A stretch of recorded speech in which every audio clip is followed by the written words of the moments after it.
text that's really unusual. And then I will build my sermon off of that text.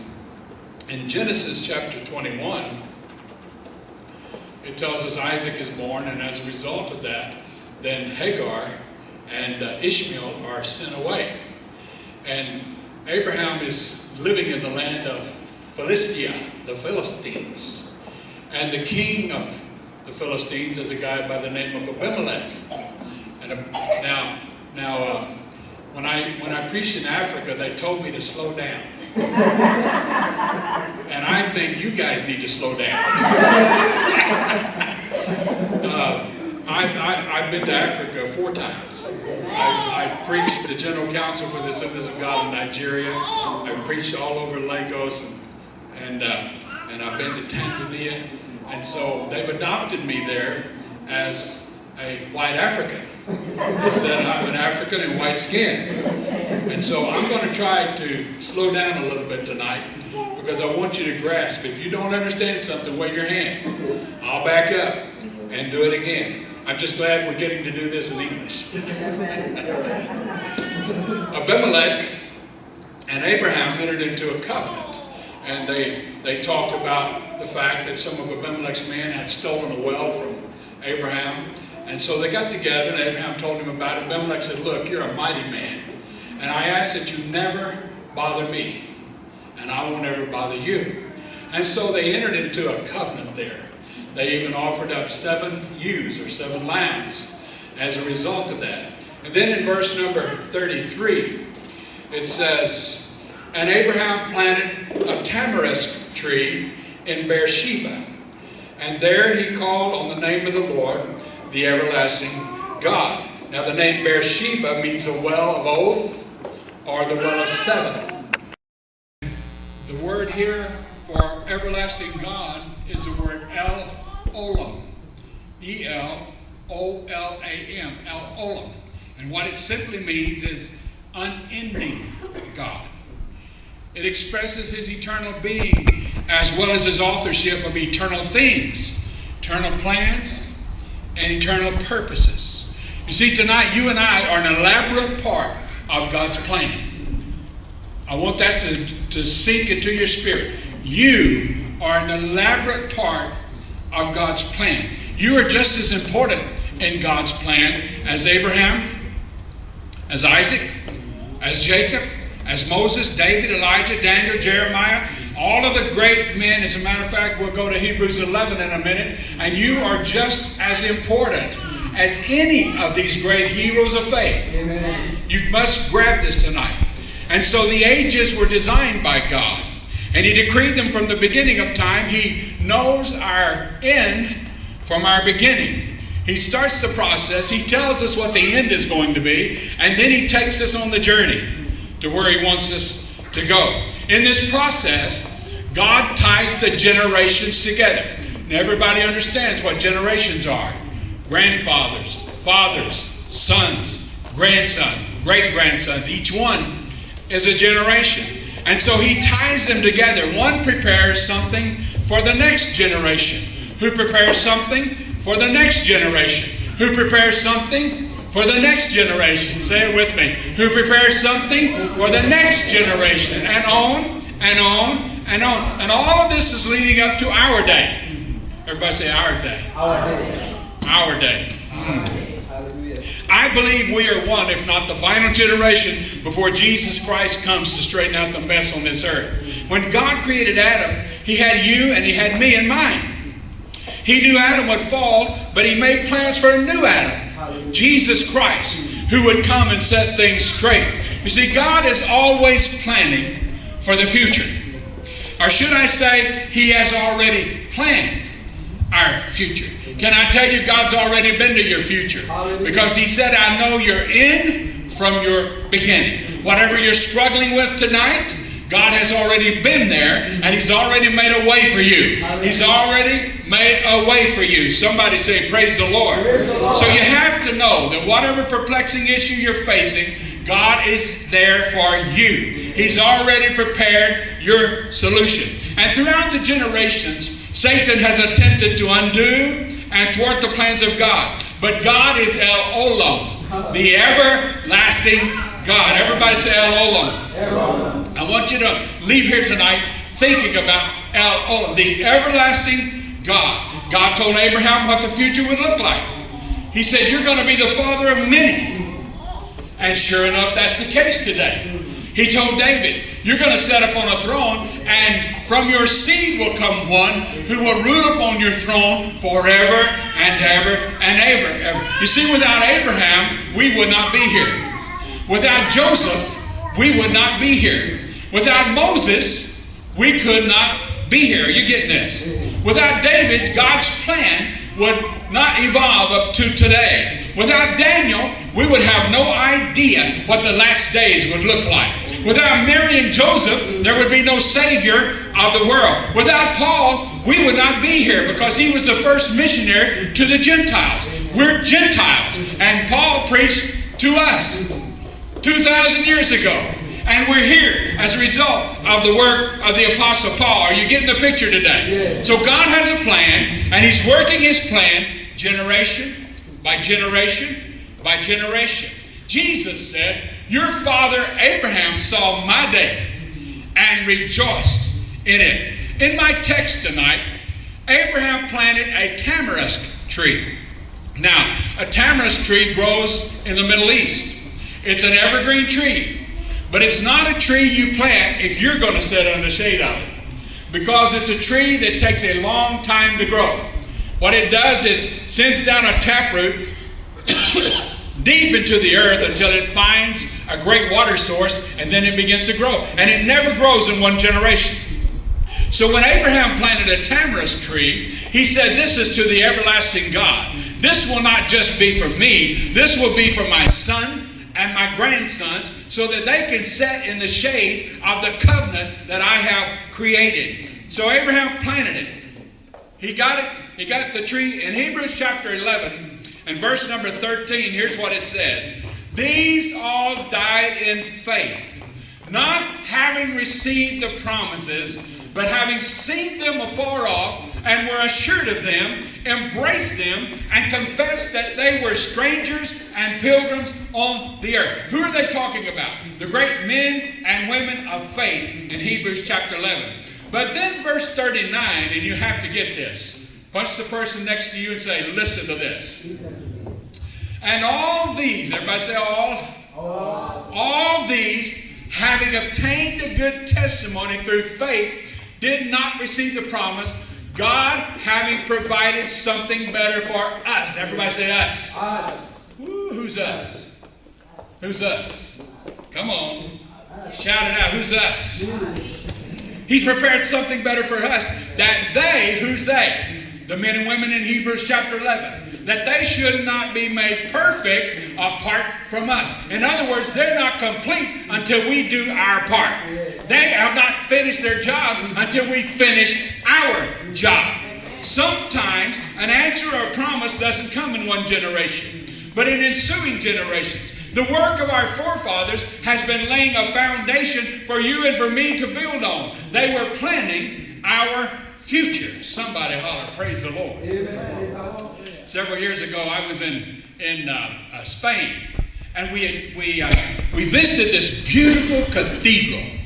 It was magnificent, beautifully decorated, gold, gems, silver, everything you can. It's a beautiful, beautiful place. Did you know it took 500 years to build that cathedral? How many of you know those who laid the foundation never saw the roof put on? But somebody had a dream. Somebody had a dream. And they passed that dream on to another generation and to another generation until 500 years later the building was completed and they were worshiping in that cathedral.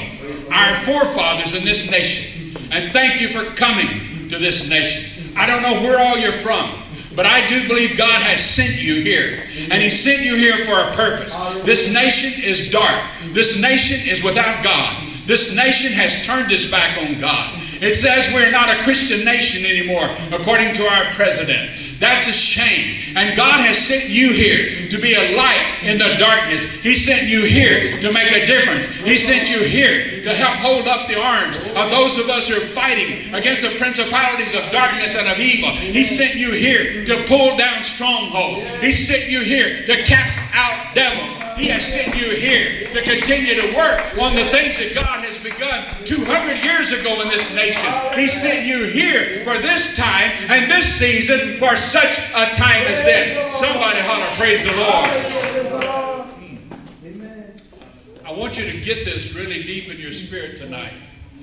Our forefathers built railroads, towns, and cities, and infrastructures, and inventions, and machinery, things that would help us in the advancement of the kingdom of God. Can I tell you, nothing of value was invented without God's long-range plans being involved.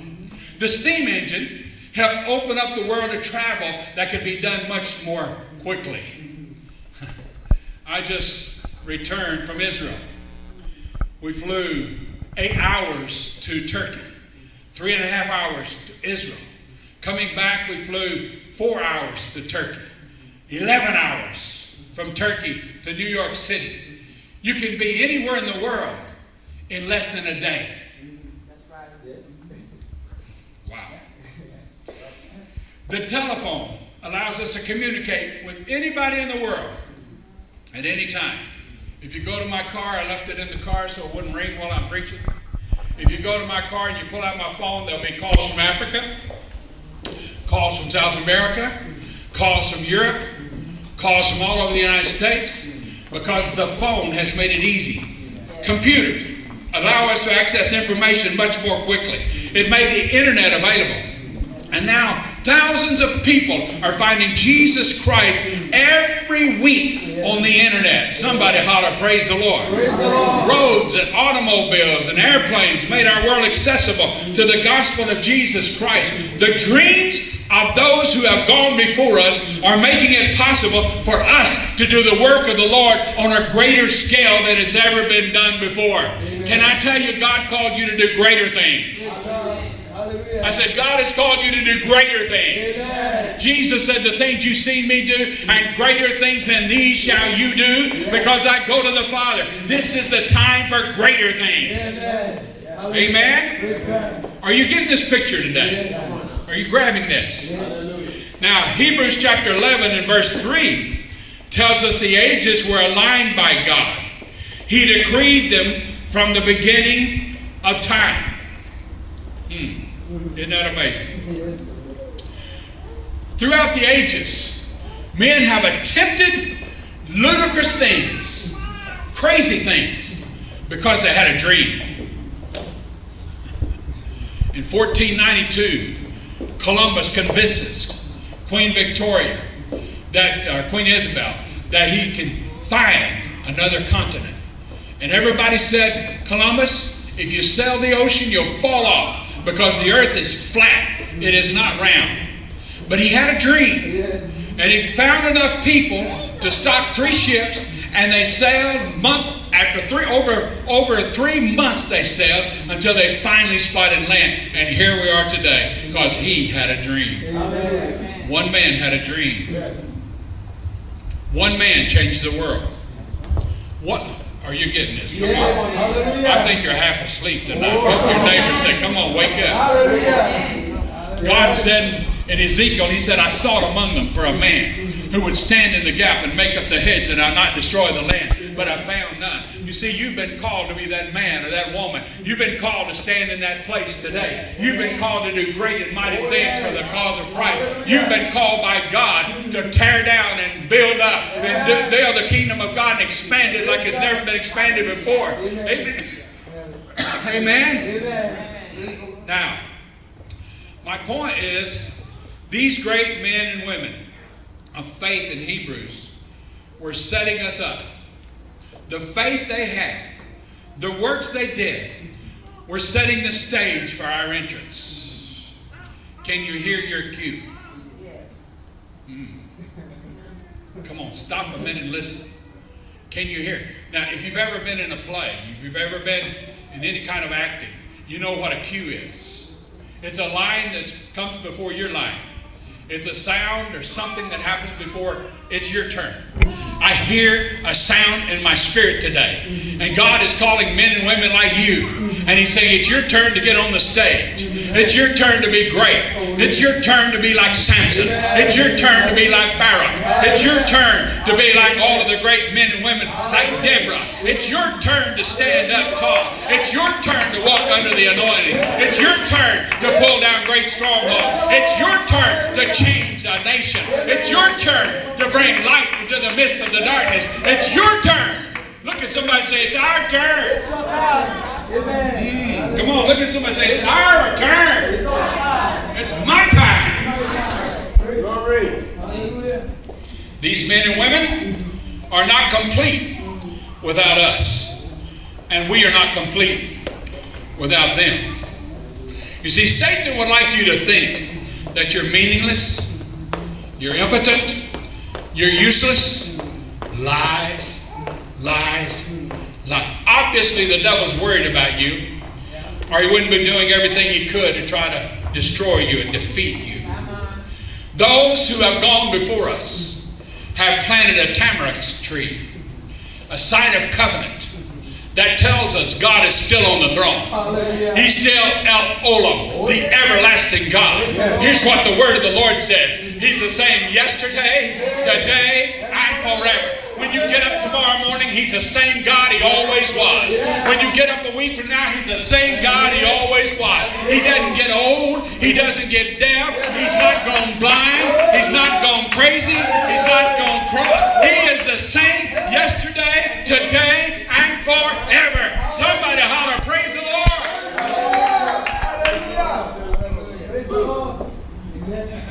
You see, when Abraham planted this tamarisk tree, the very next thing that happened to him is the test of offering up Isaac as a sacrifice. He enters into covenant. And God says, you know that son I promised you? I want you to take him and offer him as a sacrifice. He never questioned God. He never argued with God. He trusted God. Why? Because he knew El Olam, the everlasting God. The God who is, who was, and who is to come. He knew Him.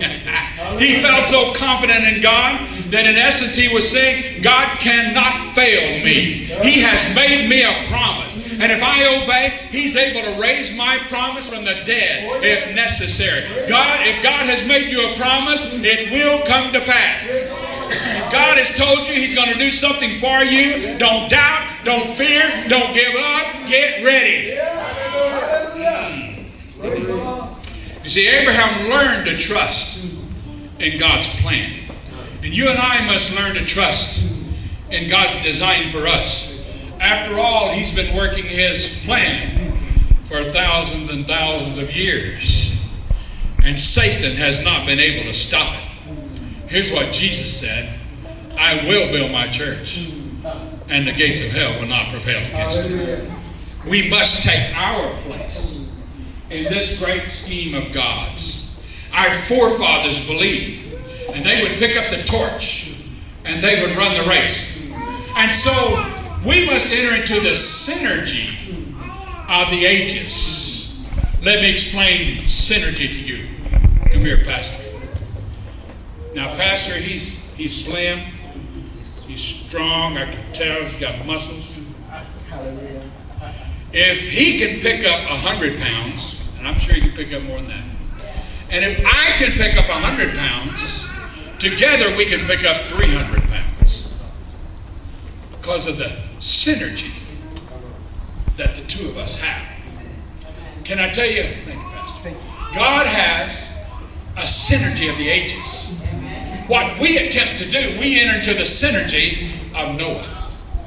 We enter into the synergy of Abraham. We enter into the synergy of the Apostle Peter, who says, silver and gold have I none, but such as I have give I thee. In the name of Jesus, rise up and walk. We enter into the synergy of the Apostle Paul, who says, I can do all things through Christ who strengthens me. We enter into the synergy of John, who who said, I was in the Spirit on the Lord's day. I heard a voice behind me like that of many waters. And he turned and saw Jesus Christ. We enter into that synergy. The strength that they had is made stronger because of us. And the strength that's in us is made stronger because of them. They have gone before us and they have shown us this can be done. The victory can be won. Ask Daniel what it's all about when he goes through the lion's den and they don't eat him up. Ask the Hebrew boys what it's like when they stand in the fiery furnace and it won't burn them up. We enter into that kind of faith and that kind of synergy, and we say, I can do all things through Christ who strengthens me. Somebody shout hallelujah.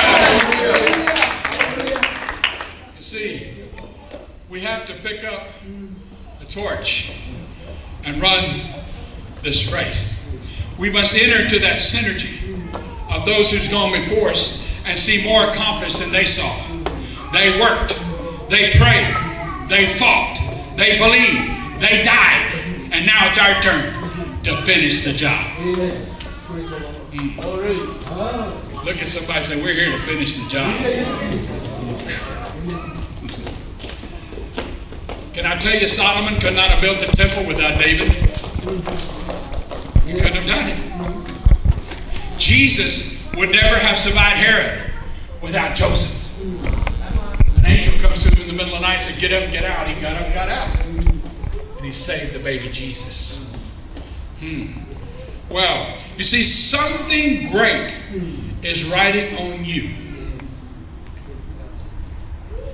And the decisions you make now determine great victories that God is looking to accomplish and has had it planned since He created the earth.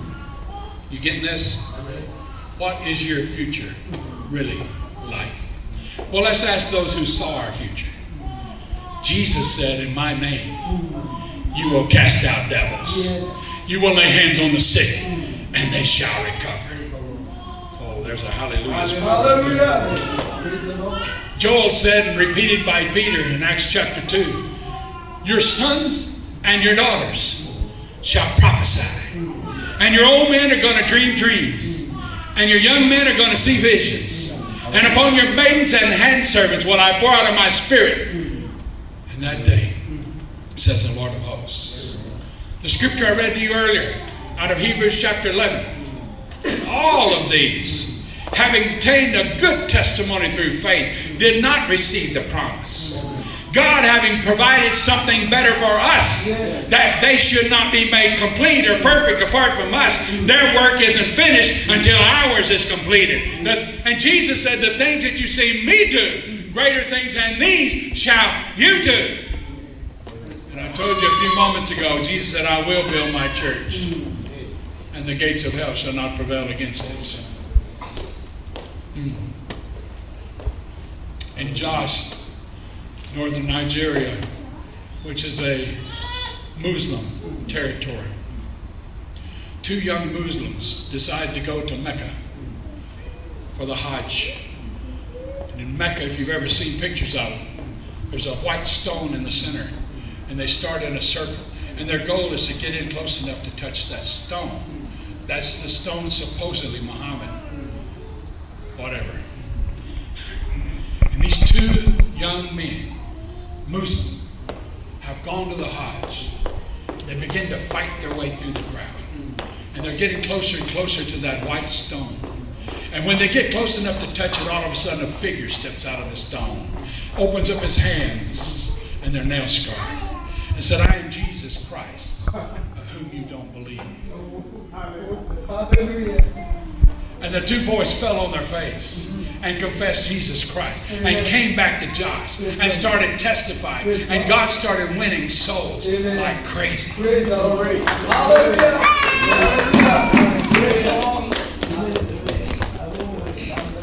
2 more of our young preachers traveling across the countryside of Africa had been captured and placed into prison. They put them in a cell that was totally concrete, and they filled it with water up to their waist and left them there, knowing that they couldn't sit down, they couldn't lay down, they couldn't rest, they're going to be tortured in the cold water of that concrete cell. The next morning, the guards came to check and see how they were. They found the two boys asleep on the floor and the water standing on the wall. Hallelujah. Glory. Hallelujah. Come on. Praise the Lord. I'm talking about a great God. Amen. A lady walks into our church on a Sunday night. This has been several years ago when we had church on Sunday nights. And she was absolutely, totally blind. No sight in either eye. Had been that way for years and years and years. And they brought her forward. The Spirit of God began to move in the house. And you could feel faith arise. And I knew the gift of healing was there. And they brought her up and asked me to pray for her. Said she's totally blind. I began to pray. The congregation began to pray with me. In a few moments, she began to describe things. She began to tell me the color of my necktie. She began to describe my face to me. She began to describe all kinds of things. And I didn't know it until after the service, when one of her friends returned and came to me and she said, "You don't realize what a great miracle happened here tonight." So what you don't know is not only is she blind, but the eyes in her head are not real eyes, they're fake eyes. And God allowed her to begin to see anyway. Hallelujah. Praise the Lord. Come on. I'm talking about it's our time. On a Sunday morning, a lady comes forward for prayer. She's got a cancer on the side of her nose about the size of my end of my thumb. And she says, "Will you pray for me? I'm going to the doctors. They tell me this is going to have to be cut off. It's a terrible thing. I may lose nearly half of my nose. Would you pray for me?" I cursed the cancer and commanded it to dry up to its very roots and moved on. Thursday morning, my phone at home rang at about 7:15 in the morning. And it's this lady on the other end, and she's hollering and carrying on. And she said, "Pastor, guess what just happened? I went to wash my face. That cancer fell off in the sink and got her skin off."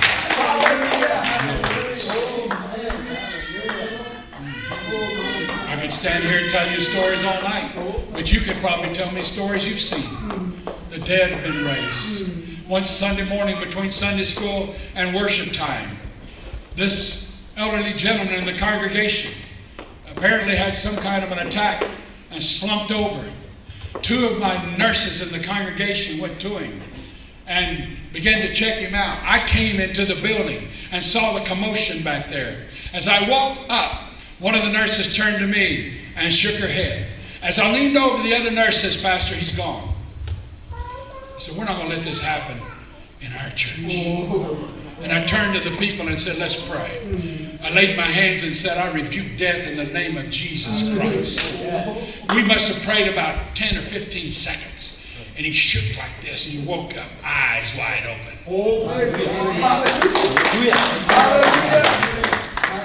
And he says, "Pastor, I don't know what happened to me." He said, "I'm fine." I said, "No, you go to the hospital anyway. Let them check you out." For 4 days they kept him in the hospital. Couldn't find one thing wrong with him. I went to the hospital to visit him. He said, "Pastor, what you don't realize is I was dead." He said, "But I heard your voice saying, 'Death, I rebuke you in the name of Jesus.'" Tell me, it's not because I'm a great man or our church is great. It's because our God is great. Amen. And my God is looking for somebody who will step on the stage today and said, "In the name of Jesus, I will try things that I've never tried before. In the name of Jesus, I will dream bigger than I've ever dreamed before because of those who've gone before me." You see, Gideon dared to fight with 300 men who didn't even have a sword. All they had was a pitcher, a lamp, and a trumpet. That's all they had. But he dared to fight the Midianites who were like the sands of the sea. Is there anybody here tonight that's daring to fight the hounds of hell and the spirits of darkness? Is there anybody here tonight that said, "I'll blow the trumpet, I'll break the picture, I'll shine the light, I'll fight the fight, the good fight of faith"? Lift your hands and praise the Lord right now. Would you do it?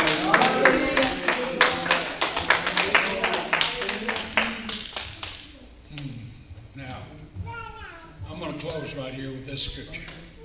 You see, the past has set up our future. We cannot fail if we walk in obedience with our God. Here's what it says in Hebrews chapter 12, verse number 1. Therefore, since we are surrounded about by so great a cloud of witnesses, let us lay aside every weight and sin which so easily ensnares us, and let us run with endurance the race that is set before us, looking unto Jesus, the author and the finisher of our faith. He started it 6,000 years ago. We've been called to finish it. One day, I'm praying, and I'm feeling very inadequate. It seems like today we're rowing against the wind. We're like the disciples. We're rowing all night. We're not getting anywhere. It seems like the principalities of darkness are so great and so powerful that we're being ineffective. And I was feeling sorry, and I was feeling bad. And I said, Lord, why didn't you have the Apostle Paul born today? What could he do with jet travel and computers and all the television? What could he do? And here's what God said to me. I had Paul born when he was supposed to be born, and I had you born when you were supposed to be born. What did that say to me? I'm just as important in the plan of God as Paul. I can't compare myself to the Apostle Paul, but here's what Jesus said. He said, you've never been anybody in the kingdom greater than John the Baptist, but anybody that enters into the kingdom is as great as him.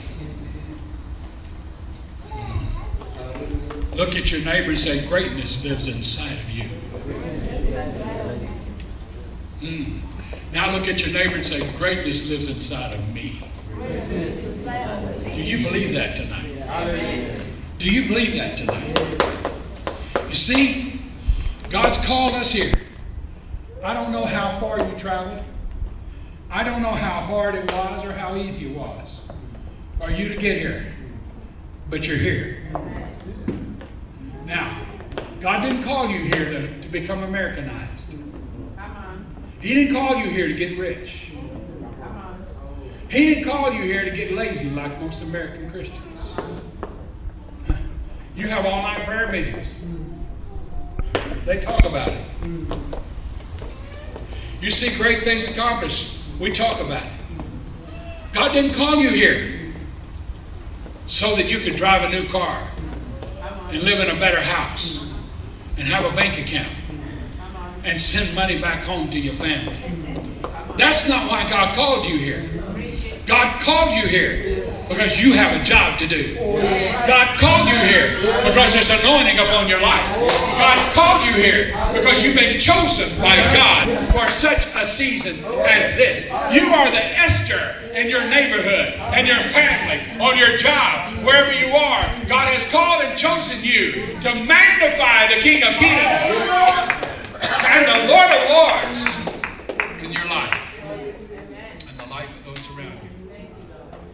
Pastor, should the Lord tarry, a year from now, ask me to come back. If you would. I've never asked for a place to preach in my life, but ask me to come back. I'll tell you the building's going to be. Listen to me. If you believe God, all things are possible. And if you don't just believe God, and you don't just pray, but you put feet to your prayers, God will honor you. Because God didn't call you here to be insignificant. He didn't call you here to be small. He called you here to be great. And He called you here to be mighty. And in the name of Jesus, you shall do valiantly. For it's He that brings down your enemies. Pastor, can I end this way I want to? Yes. If here tonight, you believe this was a word for you, believe God called and has chosen you for this time and this season, and you want to stand up and say, I want to be used by God like never before, I want you to stand with me. I didn't come here to try to impress you. I didn't come here to be articulate. I came to bring a word from the Lord for you. And the word tonight is, these heroes in chapter 11 are not complete without us. Are we going to let them down? Wow, everybody's standing. So lift your hands to heaven. I want to pray over you. I rebuke the lies of insignificant. I rebuke the spirits of insecurity. I rebuke the spirits that said we are strangers in a foreign land. What can we do? What can we change? I rebuke that spirit in the name of Jesus. I release right now the power of the living God. Manifest you, oh God, in a greater way in this congregation than ever before. I pray right now, dear Father, that there would be open doors that no man can close. That you would make a way where there doesn't seem to be a way. That when they speak, it will not fall upon deaf ears. That when they put their hand out, there will be power. That when they pray, heaven will move. You said, whatever we bind on earth shall be bound in heaven, and whatever we loose on earth shall be loosed in heaven. May these be binder and looser. In the name of Jesus, I pray that you would show them how important they are in your cause, and in your purpose, and in your kingdom. In these lives, may thy kingdom come, and thy will be done, here on earth even, as it is in heaven. In the name of Jesus, I pray. Glory! Lord, my life is in your hands. Lord, I'm longing to see your desires revealed in me. Help me sing. I give myself away to the Lord and say, I give myself to the Lord in the name of Jesus. I give myself away so you can use me. I give myself away. Oh Lord, I give myself away so you can use me. I give myself away. I give myself away. I give myself away so you. Hallelujah. My life is not my own. To you I belong. I give myself to you. Sing, children. My life is not my own. Life is not my own. To you I belong. I give myself to you. Amen. Say yes. Even as we continue, if you're here and you have not given your life to Jesus, we don't want to cross this opportunity without giving you that opportunity. Jesus loves you. He died on the cross for you. And today is the right hand of God, also interceding for you. If you're here, you want to give your life to Jesus, this is the opportunity. This is the hour. Are you there? You don't have personal relationship with Christ? I also want to give this opportunity. If you're here, you're sick in your body. Our God is here. And He is here. If you're here and you're sick in your body, show me by your hand. We're going to pray with you. If there isn't, I know we are blessed. How many people are blessed? Let's clap for our God in Jesus' name. Hallelujah. Praise the Lord. Praise the Lord. Praise the Lord. Let's have our seat in Jesus' name for a few minutes. And the fellowship of the Holy Spirit be with you now and forevermore. Amen. And now I shall go in the house of the Lord forever and ever.